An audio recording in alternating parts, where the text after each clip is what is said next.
రాజ్యాంగ దినోత్సవం సందర్భంగా ప్రభుత్వం వినూత్నంగా నిర్వహిస్తున్న విద్యార్థుల అసెంబ్లీ ఇవాళ ఏపీ అసెంబ్లీ ఆవరణలో జరగనుంది. శాసనసభ ఆవరణలో ఏర్పాటు చేసిన నమూనా అసెంబ్లీ దీనికి వేదిక కానుంది.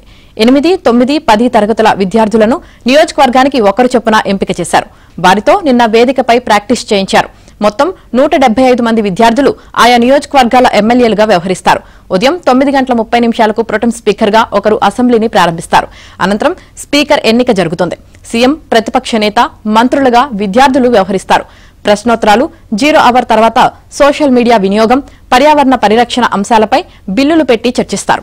సుమారు 2 గంటల పాటు విద్యార్థుల అసెంబ్లీ జరిగేలా పాఠశాల విద్యాశాఖ కార్యాచరణను రూపొందించింది. ఈ అసెంబ్లీకి సీఎం చంద్రబాబు, మంత్రులు హాజరు కానున్నారు.